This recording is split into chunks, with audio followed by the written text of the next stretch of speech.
Engagement des équipes. Alors, on parle bien d'engagement, hein. On ne parle pas de cohésion d'équipe. Voilà. Engagement des équipes, les conséquences. Quand on s'engage. Ou quand on ne s'engage pas. C'est un peu comme Petit verre. le prix du carburant et les conséquences. Pour ceux qui ont le souvenir de ce que peut coûter 1,20 € le litre, 1,80 € le litre, 2,40 € le litre, peut-être 3. Bon, admettons. L'engagement des équipes. Ouais. L'engagement des équipes dépend de votre engagement d'abord personnel et de l'organisation que vous mettez en œuvre pour qu'elle puisse s'engager et rester engagée. Parce que si on considère que les gens deviennent juste des opérateurs en mode ta gueule est produit, je caricature volontairement, mais parfois on tombe sur des cadres qui ne le verbalisent pas, mais ont un comportement qui laisserait à penser que c'est un peu... bon, ils me font un peu chier s'ils pouvaient juste fermer leur gueule et faire les volumes qu'on attend d'eux, dans la qualité qui est attendue, parce que tu comprends, et puis en plus, bon, Marcel il s'est blessé. Salut Marcel. Quel manque de bon sens de sa part. On lui a déjà dit pourtant. Oui, mais en fait, si le gars il travaille sans gants, sans matériel ou avec des trucs qui sont pétés, il y a un moment il va se blesser.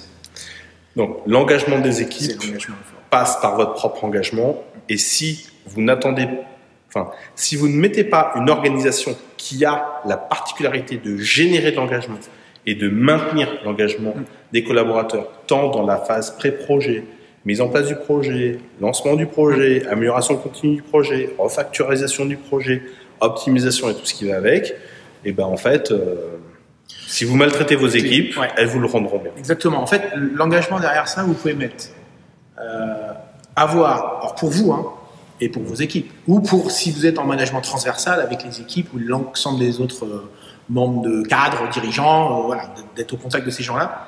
C'est votre propre intelligence des situations pour vous engager. 2, et à un moment donné, il faut un tout petit peu être bien droit dans ses bottes, c'est la notion de courage.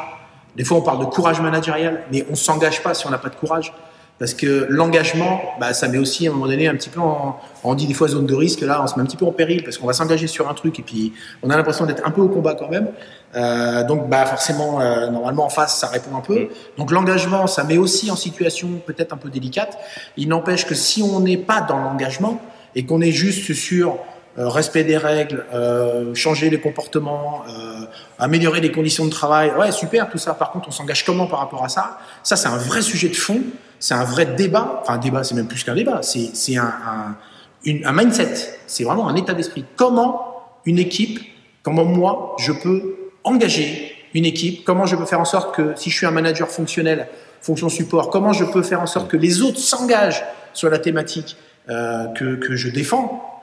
C'est ça les vraies questions, c'est pas... le cadre qui doit s'occuper, je sais pas moi, de la partie document unique dans son périmètre, il s'en occupe pas, il s'en fout, machin, c'est pas ça la question, c'est comment je peux moi l'aider pour que lui s'engage plus sur le sujet. Et pour que, en fait, si j'arrive à faire en sorte qu'il s'engage, il va avoir de la valeur ajoutée parce que quelqu'un qui s'engage, il gagne des choses. Donc inévitablement, il faut aller sur la partie engagement. Non, je complète. Je me permets. T'as 3 secondes. Non, je pense aussi à une chose que vous devez accepter. On échangeait dernièrement avec David Menise sur la problématique du leadership et le fait que ce soit la position qui est la plus difficile en fait à tenir. Et lui, il va carrément encore plus loin parce qu'il le verbalise comme ça en disant en fait un leader, c'est celui qui est capable de rester debout au milieu du feu.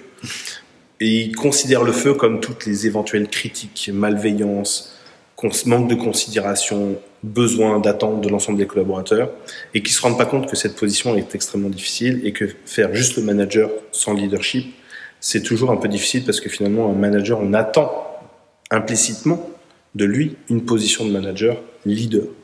Le fait que ça brûle, c'est OK. Le fait que ce soit difficile, c'est OK. Mais ce que vous ne devez pas oublier, c'est de quand vous avez un genou à terre, vous devez vous relever. Et vous serez jugé sur votre capacité à vous relever. Pas sur le fait de rester un genou à terre, mais sur le fait que vous êtes capable de vous relever.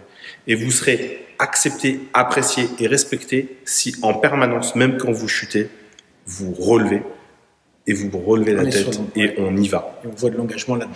Ne restez pas au fond du trou. Chez les pompiers, on dit être stable au feu. C'est calme en toute situation. Salut! Allez, à plus!